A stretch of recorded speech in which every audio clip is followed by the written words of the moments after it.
Hello and welcome to Here's the Pitch, sponsored by Masses Restaurants in St. Louis. 5 locations. STLmasses.com is their website.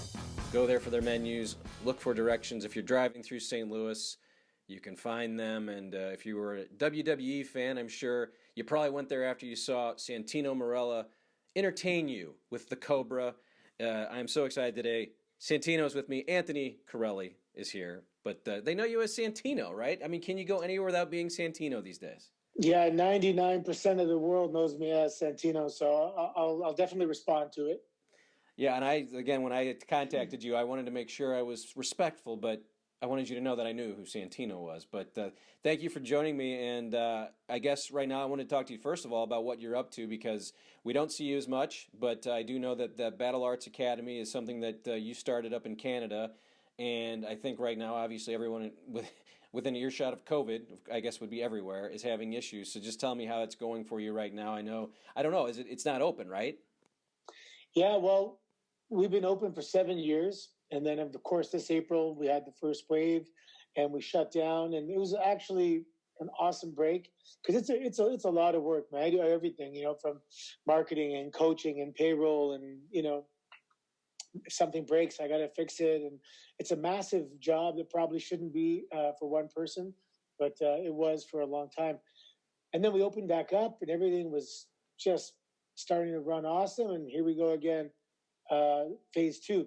I also sold about half the gym to a couple guys from another company just to retire and slow down.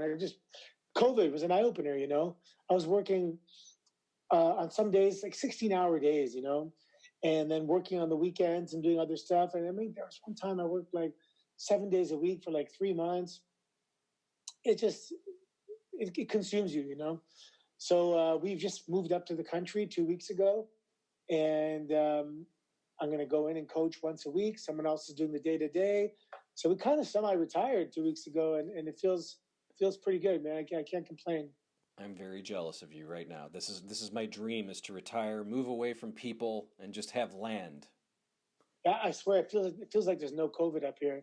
I have acres, and we back on to hundreds of acres of forest, and yeah, you put a mask on to go into the store, but that's it.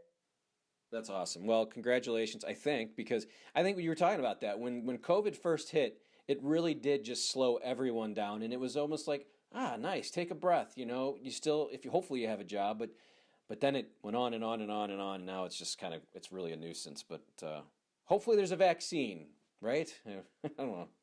I don't know what to say. Yeah, who knows? I mean, I don't want to take a vaccine. I just hope it goes away. It's like, okay, we're over it. You would think that if it wasn't popular anymore, like it wasn't the trendy thing to talk about, that mysteriously the disease would go away or the virus would go away. So hopefully that's what it is. Something else juicier comes along and all of a sudden, because this is the thing, I kind of turned off my media since I moved here, basically. I haven't watched the news. I haven't put it on the radio. And all of a sudden the world's problems don't seem so serious because they're not in your face all day. And I think most people, we're so glued to the media because, oh my God, what else is happening? What else can go wrong? But if you just turn away from it, like social media, sometimes just people should take breaks, and take, what do you call when you don't eat for a while? A fast. Fast, yeah. They should have some media fasts.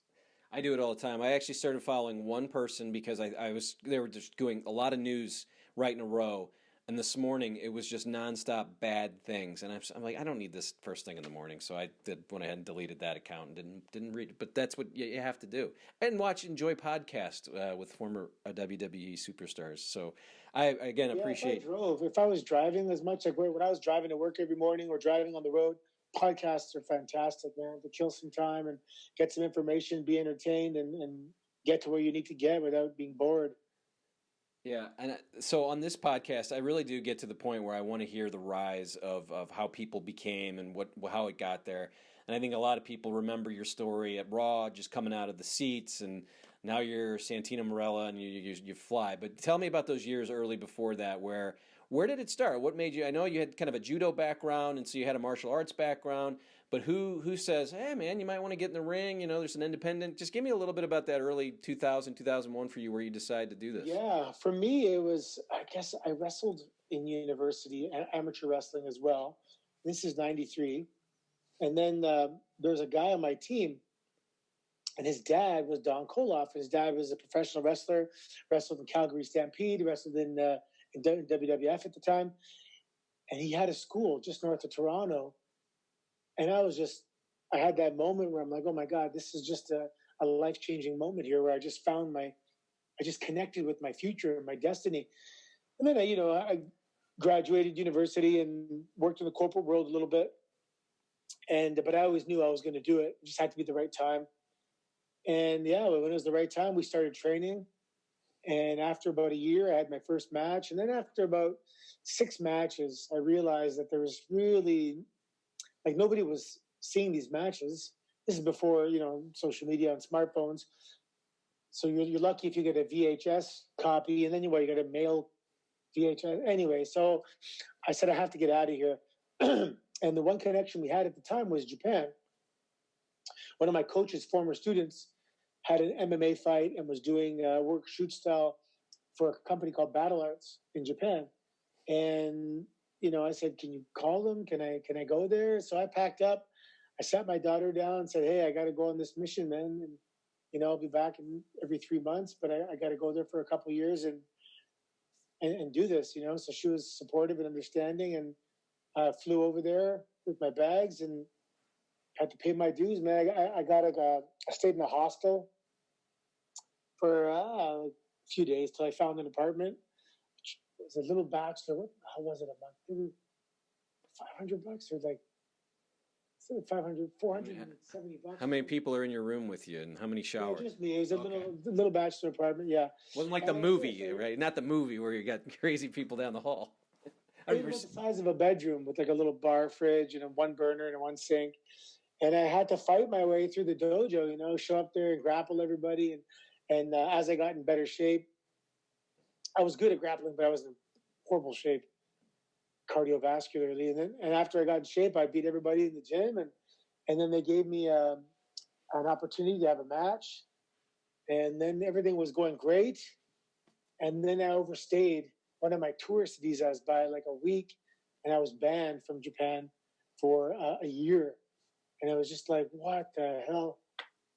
I had to reformulate my game plan. I had to come home and figure out the next step. And that was when I went to OVW. Again, packed up the car, drove down, got a little apartment, and started training with Rip Rogers. And I was learning pretty fast. I was training really hard because I was away from home. And, I told myself, if you're going to be away from home, you got to maximize every single second. And I was training 3 times a day with Al Snow, with Rip Rogers in the gym, sometimes private morning classes with Rip Rogers. He would work at a Circle K all night, the night shift. And then he would come straight to the gym, and we would meet him there. And he would train us privately for 2 hours, and really expedited, because one thing I forgot to mention, I'm already 31 years old at this point. I started training at 28, had my first match at 29, realized that I'm wasting time here.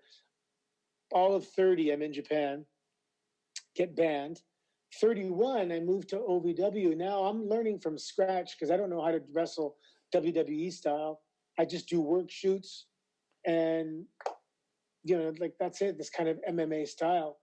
So then in a year, it took a couple years from the day I started training to the day I got signed. No, to the day I got called up, actually, sorry. I got there in May 05, and I got signed in, I believe, August 06. And then I had to go home for a few months while they got my visa in order. And then I came back in like November 06, and I got called up in April 07.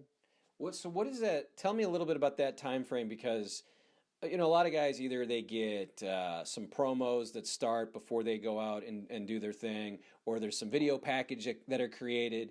So are you kind of doing your Santino? You're not Santino in OVW, but are you starting to learn? Boris. Yeah, are you doing that stuff because that whatever you're doing as Santino is totally kind of a comedy style. So did you know? I guess I'm saying, were you doing that sort of style or No, not at all. yeah? I was the exact opposite. If you later on go on YouTube and look up Boris Alexiev, OVW, and that was my character. I was this Russian shoot fighter. And when my music would hit, the place would absolutely go into this frenzy because I was going to come out and murder someone. And I would murder someone every week, and I was squashing people, and the character was getting over, and it was believable. And my best friend back home, he's Croatian. So I get the microphone and I'd say a few things in Croatian, and people thought I was legitimately Russian. And yeah, it was totally different. No, And then yeah, I've seen it, but that's what I mean is because you're doing this whole different thing, and then you show up in WWE. Yeah, it changes. So I'm driving to a live event in Elizabethtown, Kentucky, and I get a call by the office, and they saw my name, Anthony Corelli. It looks Italian, and Mike Bucci, who was working in talent relations at the time, he was Nova from ECW. He said, I think Boris is actually Italian. So they called me up and they said, hey, can you speak Italian? And I was like, yeah, sure. And they said, okay, say some stuff. And I said like a few lines of like limited Italian. And they were like, oh, that sounds pretty good. Can you say some more? And I said like a little more. And they go, okay, I guess that's good. And then literally they sent me my passport and flew me to Milan the next day. And I left on Saturday. I got there on Sunday and I debuted on Monday. And like, I thought they were going to figure out I can't speak Italian and pull the plug because it was on the whole flight there. I downloaded like 8 CDs of Italian on my iPod, and I'm just drinking coffees and I'm trying to memorize as much Italian as possible. So I used to work downtown Toronto, and I drove for a year every day in rush hour traffic, so over an hour. And in my car, I had this cassette tape. It's actually around here somewhere. I had a cassette. It was Tourist Italian. And, it would play, reach the end, flip over, play, and it would just constantly be looping in the car. And I'd be listening to this conversation. And it was complete Tourist Italian, like, where's the hotel? How much is a room? I'd like a half kilo of cheese. And it was random sentences that I used and actually convinced them that I could speak Italian. But I wouldn't have done that if a month earlier, Dusty Rhodes came to OVW, and there was a guy named Fearless Jack Bull. It was an incredible, hilarious character of like a, disgruntled stuntman. He's an alcoholic and everything. It was really funny. And one day, Dusty Rhodes called him and said, hey, can you ride a motorcycle? And he's like, yeah, right, this is Dusty Rhodes. He thought it was someone doing an impression. And he's like, nope. He goes, well, can you learn to ride a motorcycle? And he's like, nope. And Dusty Rhodes is like, well, okay, have a nice day. And then he sees the 203 area code, realizing it's actually Stamford, Connecticut, meaning it's an office phone for Dusty. And he was just beside himself. And the bad part is the opportunity. He was going to be called up and ride like Harleys with like the Undertaker or something, because he was a big guy. And the opportunity never came around again for him. And it was just crazy how tragic that is. But then Dusty Rhodes came to OVW because Cody was going there at the time. And he had a meeting in front of all the staff, all the developmental staff at the time, talent. And he brought up the call and he said, where's Jack Bull? And they had a laugh over it. And he said, look, if anyone ever asks you if you can do anything, the answer is yes, absolutely. Want me to ride a horse, do dirt bikes, whatever you want, speak Italian, and then you better learn how to do it before you got to do it, So that was in the back of my head immediately. And I said I can speak Italian, and I got by, But afterwards, I started learning Italian for real. Rosetta Stone. I even had a tutor because I knew I'd have to return to Italy and cut a promo one day. So we went back a year and a half later, and I was able to cut a promo in the ring. I mean, and that's the greatest thing to me is that, you're doing your thing as Boris and you're trying to do everything you think is right. And then Vince or whoever, obviously Vince because he's the head, but he's got this idea. He obviously knows who you are, but like, call him up, tell him he's going to be an Italian guy and he's going to come out of the crowd. And so you can't even have time to develop this character, right? I mean, you just have to. Yeah. You just jump out of the crowd. You and Umaga get into it. I think Bobby Lashley helps you pin him, and away we go. Right? I mean, tell me just then what happens as you're trying to develop the character, because you come in. Was it supposed to be a comedy character at the top, or was it?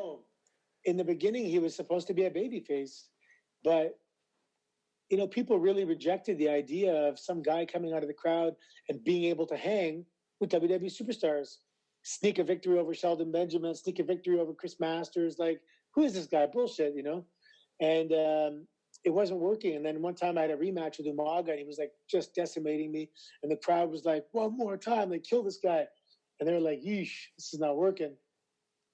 So then they said, well, let's turn him heel, and we'll see what happens there. If it doesn't work, see you later, repackage, whatever you want to call it. And immediately when I turned heel, I popped Vince, and he thought it was hilarious. And then I got the mic like 4 weeks in a row. And, I was doing guest commentary, in-ring promos, and then it just really took off from there, actually. But it was probably a couple months where it was kind of floundering as a babyface, yeah. I'm very just amazed at the way that you go from having this one style, and then you come in to the biggest company in the world, and now you have to do this again, kind of a comedy act, but you really kind of have to redo whatever you do in the ring, right? Because that's not what you were doing, correct? Or it seems like there was more of the kind of I did a little bit of comedy stuff before I was Boris Alexiev. I was Boris Koloff, and I was doing a little bit of comedy stuff at OVW. And then that's when Paul Heyman came. He saw me during a practice, and he had this idea for Boris Alexiev, and he created Boris Alexiev. And he's so smart. Vince always loved the Russian powerlifter, Alexiev. So he gave me that last name to just associate and pique his interest. And I was gonna be like a Taz, but a bit of a better version of Taz. And being 5'10", same thing happened to Taz. Yeah, Taz is like 5'8" or something. You can't go in there and beat up Kane when you're 5'8". So yeah, but as a heel, once I realized, the heel just became funny naturally. And then it didn't take long to become comedic. And then I realized that, like, I'm kind of alone in this boat. I got this comedy slice of the pie kind of nailed down, and there's no competition. And that was really good for longevity. I was with the company for 10 years. That's another thing that I think about, and I'll get into. But I was curious about just creatively, how much do you get to talk about what you want to do creatively, or is it all 100% the writers and Vince and Stephanie, or do you go, listen, I got an idea, and then when you go out there, I mean, all of the above, actually. Yeah, tell me. Like, in the beginning, I was assigned Brian Gewirtz, the writer, who's very funny. He works with The Rock now, and he kind of got the character, and he knew the way I would deliver it. He would write stuff. Everything he wrote in the beginning that was like comedy gold, that was all Brian Gewirtz. And then it was like, well, then he went somewhere else. So I had other writers. But then it was like they gave me points, a point form, and I just say them my own way. And then at the end, I had a lot more input. So it was on a sliding scale. In the beginning, it was completely written, memorize this page. And by the end, it'd be, say something like this. And just make sure you hit this and this. And then I go and bring it to life myself. Yeah, but if you ever have an idea and you want to sit down and talk to Vince or Hunter, they are so welcoming, and your ideas are well received. They're awesome. You have all the resources to succeed around you. You just got to, work well with others. When you're a heel, you get to work with the biggest names of all time, though, Stone Cold and Piper. The Honky Tonk Man, it was part of this. You had all these guys that you got to deal with as the heel. So at some point, are you like, this is probably the way to go, or did that just kind of help spur you into being that face, the comedy face that everyone enjoyed? Well, it's interesting when you're a comedy heel, it's almost like you're indestructible. Like, what, are you going to lose a match, and I hate using the word perceived stock value, but it can't go down. And Arn Anderson would say, he goes, God damn it, Santina, you invented the perfect character. You can't screw up. If people screw up, they think it's on purpose. You said, and I couldn't screw up. Everything I did was just literally when I screwed up. If something happened, people thought it was part of the act. And then I found out that you can screw up on purpose, but make it look like a legitimate accident. People love it. I used to do this thing where I do it every single day. My entrance, I walk to the ring, I go stand on the second rope, and I trip, and I catch myself on my stomach on the top rope, and I'd be like mortified, like, oh my god, and I'd try and be like hide behind the referee, like, I can't believe I just fell off the rope, and the audience would go ape shit for it, and then to the point where they wanted me to go back up on the rope and do it again successfully. And then I'd be like, yeah, you think so? Yeah. And I'd go up and do it. And they're already cheering. The match hasn't even started yet. And I'm like, God, I got them in the palm of my hand already, just from screwing something up. And then I would do all these different layers where, like, for example, let's say Jack Swagger gave me a tackle, and I'd go and do like a nip up, and I'd fail that. People would be laughing. Jack Swagger would be laughing. And I'd be, I could do it. And I'd try again, and I'd fail. And then I try again, and I fail. I get pissed off, kick the rope, and I'm like, damn it. And that was just planting a seed. And then later on, I do something and go up and over and try to pick him up for a body slam, and I couldn't do it. And all of a sudden, I had all these things that I couldn't do.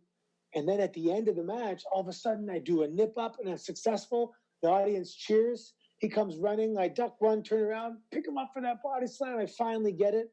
And it was just like dominoes, you set it the whole match, you're setting everything up, and at the comeback, you just knock them all down.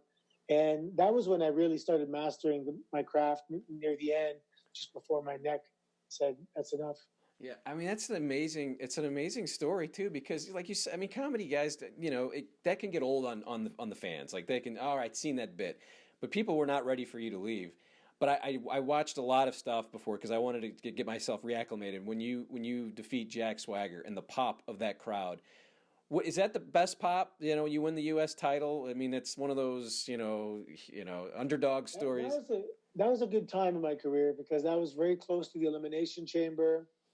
I think at WrestleMania I was the captain of Team Teddy versus Team Johnny. Won the U.S. title. I actually forgot the U.S. title. I won my entrance in WrestleMania.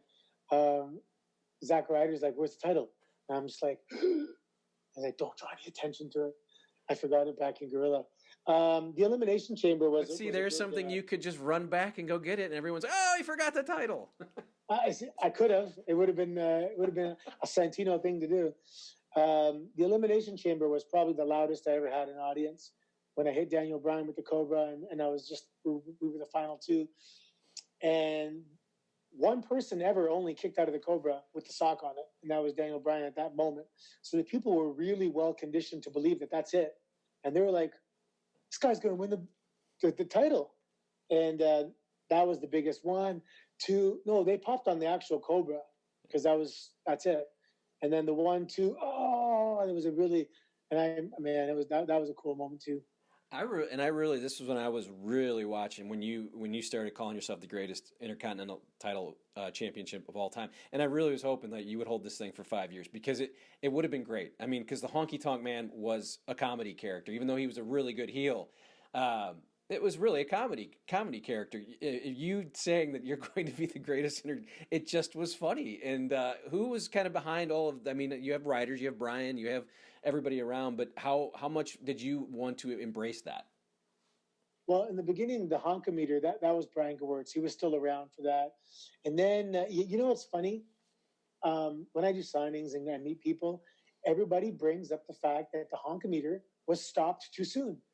And they're like, man, we don't understand. We thought you were going to have the title for a year, come close to breaking the Honky Tonk Man's title, maybe not breaking it, or maybe breaking it. But we started counting the weeks pretty early. We were like 12, 13, 14 weeks. We were really early in a year. And they were going to go with it for the whole year. And then all of a sudden they wanted a more legitimate, tough guy holding the title. Well, it was wrong. It was. People remember that Honk-A-Meter. It was, and I just thought it was the greatest. It was the greatest idea, and the fact that you did, because you did it so early, also made it funny that you were going to. Hey, this is week 12. I'm going to make it 63 weeks or whatever it was. I think it was pretty funny. I love that your name is associated with Gorilla Monsoon. Were you a fan of his? Gorilla and Bobby Heenan, I mean, were my childhood. Watched the Monday night prime time every Monday. I still watch some of those just because Gorilla and Bobby together were my favorite. I'm assuming just by that response that it was probably some sort of. It felt good to be associated with Gorilla. Yeah, it was. There's a little extra added pressure because you want to do the name right. And I knew immediately when they said Santina Marella, I go, oh my God, this is a tribute to Gorilla Monsoon and Joey Marella. And he's actually one of my favorite commentators. My voice is a little messed up right now, but I am going to come back after COVID as a commentator for one company. I did some stuff at the Performance Center right before COVID hit. I would like to get Main Event and make that my own and do commentary. So yeah, I'll study and watch Gorilla Monsoon. He was fantastic. Now I think I've read you don't want to do it as Santino though. You want to be Anthony. Yeah, I want to. It's too distracting to do that, Santino. Yeah, how hard is it to do the accent all the time? I mean, a lot of guys get to go like Roman Reigns can be quiet and you have to run into this accent and learn some Italian and John Cena and just saying these things over and over. How hard was it? That seems a little bit hard, right? Yeah, you know what? For some reason, for me, it was a flick of a switch. It was very easy. And in fact, I do a kids' TV show in Canada for Treehouse. And the director of the show is a wrestling fan. So he got me to, basically, I'm recycling the accent of Santino, but I'm called Alfredo and I'm a mailman and fix it up Forrest. And so I still use the accent from time to time. Yeah, you have to. It's your thing. Who was your crew? Who were your guys that you rode with? And everyone talks about those long trips in the vans. I know you guys get private jets now, but did you have kind of a crew of guys? Yeah, no, there's no private jets for us. Only if there's a European tour or something. My first 3 years, I rode Randy Orton and myself, and those were some fun years. St. Louis is owned, by the way. You have a big fan. Right, St. Louis. And then he got his bus, and I was like, the hell am I going to do now? You can come with me. I'm not coming on your bus, man. I'm going to live on your couch. And then the middle few years was like Vladimir Kozlov. And that was a tremendous amount of fun. He's awesome to be on the road with. And then the last few years was Brodus Clay and Damian Sandow. And that was a very funny car. Just very funny. 3 funny guys, 3 personalities that complemented each other, and it was just very interesting.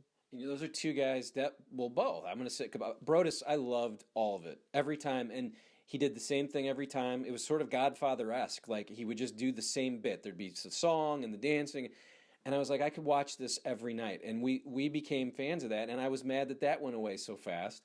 Same thing, obviously, with Sandow. He was doing a Mizdow thing, and it's so hard, right? He's so talented. It's crazy. Both guys are super talented. And Brodus is like, he's a monster, man. This guy's like a 500-pound bencher. Guy, he was up to 500 pounds at one point. He's in the threes. Like, he's a humongous dude and really intelligent guy.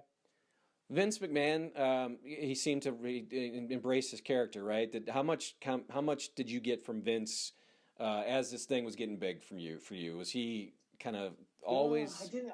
I always wished I had more interaction with Vince. I'm a huge Vince fan, like as a man, and as an alpha male, and as a workaholic, and as a person that can delegate and run the ship. And he's the captain of the ship. Especially after going into business for myself, I realized, man, this guy's amazing. I love Vince McMahon. I wish he knew. I wish I had a chance to sit down and say, you have no idea how much of a positive influence you've been on me. Just watching you do your thing. And but once in a while, if I knocked on the door, again, it was always so well received, and he's welcoming, and he turns around, glasses off, and he looks you in the eye, and it's, man, I love Vince. He's awesome, man. Yeah, Do you have a favorite rib that you'd like to share with us here? I know that people, in baseball we call it pranks, but they call it a rib in wrestling. There's obviously happening all the time. Do you have one that sticks out that you always say, oh, that's one of my favorites? Oh man, You and Cody got into one, I think, right? But I don't know if that was an actual rib with the weight loss what was thing. that? Wasn't there a weight loss type thing? You two were kind of getting into it with each other. Oh yeah, well that started as a. What did I do? It's something about I put a cupcake on his bag, and then he put a cupcake in my bag, and I was pissed because it was Europe. And then he said something on the bus about me being fat, and I was at the time, and I was like, I said, yeah, but I mean, I can lose weight, and I have better genetics for you than you did to win a bodybuilding contest. And he thought like it was the most outrageous comment he's ever heard in his life. And this was on a November European tour. And we kind of made this bet, and we were drinking, we shook hands on it. Now we had to stick to it. And the bet was at WrestleMania, we're going to have a one-on-one bodybuilding showdown. And I remember I took it serious because there was like prizes involved. There's a 10-foot trophy. Rey Mysterio donated a mask. Jericho was donating something else. John Morrison donated something else. And it was called Muscle. It took on a life of its own. Cena made shirts. It was called Muscle Mania. And it was pictures of me and Cody in these cartoons facing each other. And it was supposed to be a powerlifting contest. And then finally at the WWE WrestleMania after party, we're going to get on stage and we're going to pose down and do the whole thing. And I took it serious. He was already in shape from day one. It was complete tortoise in the hair situation. He was there. And then slowly every week I lost like 1 pound. I did my hour of cardio every day, and I got a posing coach, and I got a nutritionist, and I just trained every single day because the competition was good for me because I needed the competition to get motivated. I was complacent because I was a comedy character. I didn't have to be ripped, so I can go eat, enjoy what I want to eat, and do what I want. But I got a little out of shape. So this was great. I was getting back in shape. And come WrestleMania, I followed the whole, you play with your water. You have to drink like gallons and gallons for days and stop drinking water and dehydrate and then eat sweet potatoes and that last little bit of tightening. So I had a 6-pack, a real legit 6-pack intercostals. I was shredded for like 48 hours and I beat him in the competition. And I think he hates me a little bit inside to this day. And if he has any say, I'll probably never get hired at AEW because of that. I was going to say, that shows the dedication that you have. Obviously, you don't take anything lightly. You take it to the max. You did it with the character. I told him in the bus one time, I said, buddy, are you kidding me? I said, I learned a language just to cut a promo. Imagine what I'm going to do to win this competition. And yeah, I did a lot. Yeah. You had injuries before, but this neck injury in 2014 kind of ended it. But I know you announced a retirement. Was there ever a point where you were a year later thinking, man, I feel okay, And we saw Steve Austin had the same thing. He had this really bad neck injury. He comes back, has another one. He's like, I'm coming back. Or did you know the doctor said, this is it, I should stop? Well, that was interesting because my retirement announcement wasn't supposed to be a retirement announcement. We were in Toronto, and it was the third time I was incapacitated by my neck. And I was going to have surgery. We just made the decision to go ahead and have surgery. So I just asked permission to speak in front of the Toronto audience. Unfortunately, I had to speak with my Santino accent. I didn't want to. I wanted to speak as myself. And I just let them know. I said, look, I have to go get surgery. We're going to try and come back. I don't know if I'm going to come back. So if this is it, and if I'm not going to come back, the only regret I ever had is that I was never introduced as being from Toronto, because I'm a proud Canadian, proud Torontonian.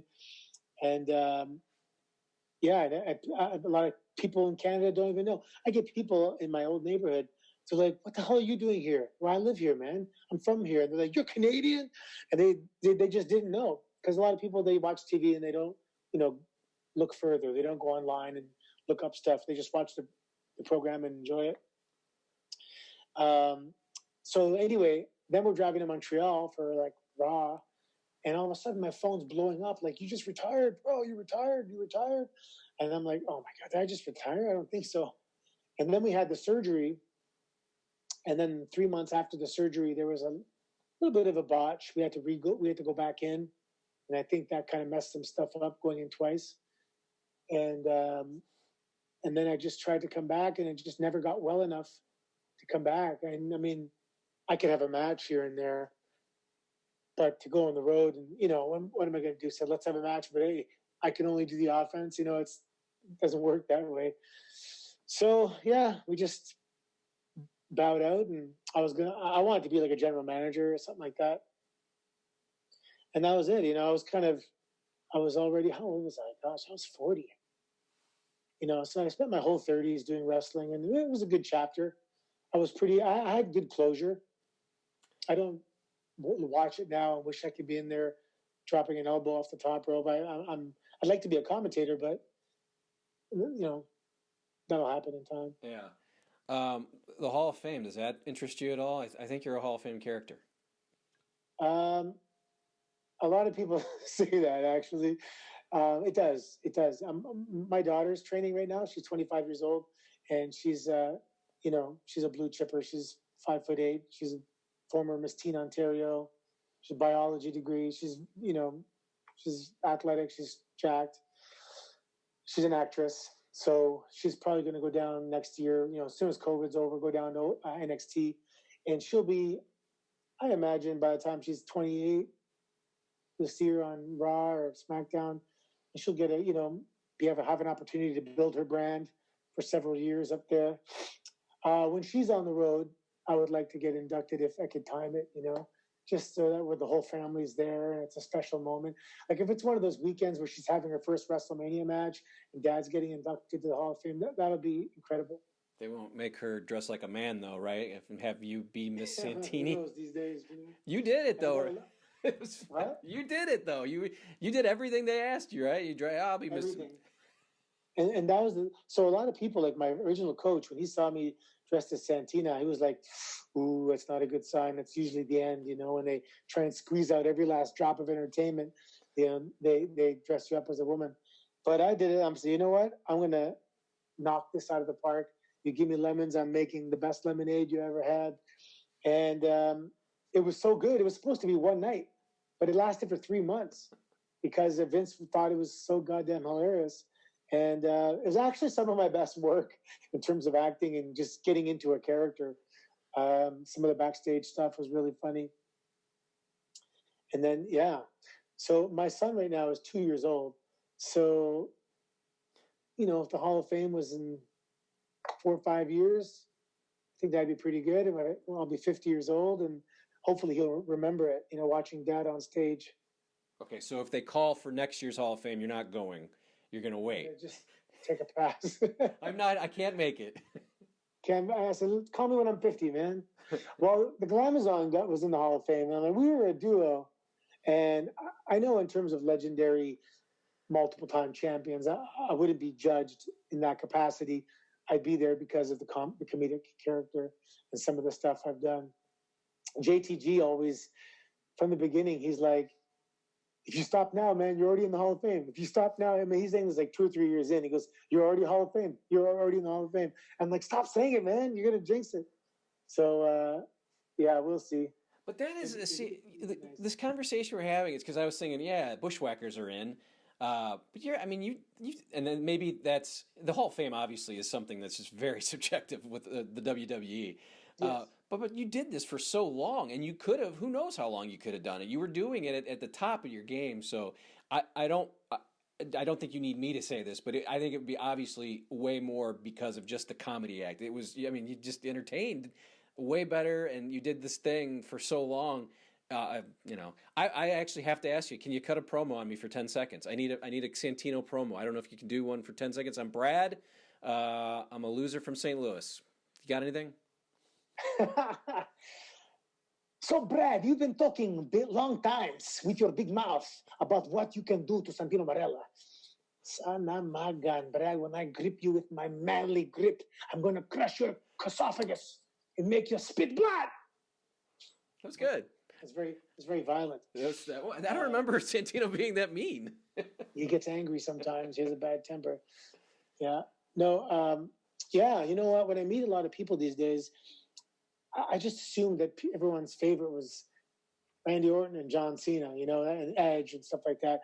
But I meet tons of guys that they thank me for getting them back into wrestling. And guys that come up to me, even some of the boys, the wrestlers, like, my wife hates wrestling. She's forced to watch it. She doesn't, it's boring. She goes, but you, even Hulk Hogan, he's like, you're my wife's favorite wrestler. She goes, honey, the Cobra's on. And there's something about the character that was endearing to people, that you didn't have to be a hardcore, guys that love Triple H and Batista. It's a different character. So I'm finding out that I was apparently a lot of people's favorites over the years, and it blows my mind. I'm like, yeah, me, settling for so little. There's so many better wrestlers. Well, to me, like, even the theme song, when the thing hits, and there's a lot of guys, you hear their theme and it's like, oh shit, but yours comes, and it's you, and it's like everyone gets excited and happy. I know, it's just such a cool thing. I think it has to be the greatest thing to just have that. I would love to have that around my house. Just when I walk into a room, have the music go on, and people boo me in my house, so I'm fine with that. Well, good luck, man, on the comment. Now, if you're a commentator, would you heal it up, or are you going to give us a character, not Santino, but would you kind of be the angry guy? Whatever they need. I would like to do play-by-play a little bit, but I think I'm going to be more of the storyteller guy. That will be like, if it's a tag match, Kofi Kingston, he has to make it to the corner. He has to make the tag if they want to win this match. That kind of thing. And I think I can do stuff where I like JR used to do, like, he's going up to the top rope. Is he going to go for it? Oh my God, he's flying through the air, and blah, blah, blah, and that kind of stuff, to really just add to the excitement of the program. And if you watched old Vince and Gorilla Monsoon, they were just trying to make it sound like, you got to be here. This is incredible. The crowd is going crazy. They're on their feet. And, and they see the crowd and they're not. But that's what I have to offer to the programming. That was a good demo. And when I was in my late teens, early 20s, I applied to be the play-by-play man. They would put, the jobs were out there. This is before WWE? Yeah, way before the internet. Oh, I had a play-by-play career, but I wasn't, it was high school football, and I'm like, shit, I'm sending one. I can do this, It was a dream of mine, and now that I know more about it, that Vince is in your ear telling you what to say, the travel. Screaming at you. Yeah, I'm too old for that, but good luck to you, hopefully. Yeah, that's why I want to do color, because I think the play-by-play guy is getting screamed at. So I'll just add, I'll be the Jerry Lawler and just add some tidbits of enjoyment. Well, I really appreciate your time. Again, the Battle Arts Academy, it was something you started, but I'm sure people can find it in Toronto. Is there anything we missed? I enjoyed this conversation. I guess, can I ask you about Jim Cornette? I saw that story way back in the day. Do you guys have any heat still? I have no heat with Jim Cornette. I'm way too busy to care about that guy. But, he has a legacy of those types of relationships with people, and that's really what he's going to leave behind, is all those negative interactions. But he took advantage of a situation a long time ago, and I've had a great life since then, so I don't wish any bad upon him. You're on the upswing. That's all we'll say, right? Yeah. Did I miss anything? We've had a longer chat than I expected, but I enjoyed it really, and I really do. The evolution of the character was something that was really interesting to me, and that's why I reached out. And I believe you should be in the Hall of Fame. Is there anything I may have missed, Anthony? That's about it. We talked about the origins and some creative control and Santina, and I mentioned my daughter and battle arts, and I think we covered pretty much everything. Who I rode with and stuff, and thank you, man. Good, fun questions. I appreciate that. All encompassing. 1.9 seconds in the Royal Rumble. He's the record holder there. I'll leave with that. Another good record to have. Well, that's another idea. An example of given lemons, make lemonade. I knew it was going to be a quick in and out, so I had to put in an actual request, and Dean Malenko had to go and ask, I think, Vince, can I attempt to break the record? And they approved it. And then I had to get together with Kane and say, okay, I'm doing this, I'm popping right up. You got to be there right at that moment. We're gonna do it. And it was perfect execution if you watch it back. And I was nervous because I'm like, if I slip, or anything happens, or I don't go over on the clothesline, like I'm not breaking the record. I'm trying to break a record. And they tried to break it like 3 times now, and they can't break it. So I have to ask, this is my last question, I promise, but you talked about the Royal Rumble, and it's my favorite event it's still great. It's been great from day one. The concept of two men. Yeah, it's just the greatest thing. But I'm curious. Obviously, it's blocked out, and we know who's going to win, and we work backwards. But what happens when there's that lull of, all right, we got 6 guys in there, we got 8 guys. Are you guys just like looking at you, trying to? Someone's going to tell you when it's time to go, right? And how do you figure out, all right, who am I going to lock up with now? And because there's no who's going out before you. And if you know who's going out before you, and when that guy goes, you start getting ready to go. But some guys have incredible memories, and they know, like for example, Jamie Noble, who's lately in charge of the Royal Rumble, he knows the whole thing. He knows who's going out after who, by who. Yeah, he has an incredible memory. But yeah, basically, you get a sense for how long it's going to last, how long it's going to take, and how much time it's going to take between things.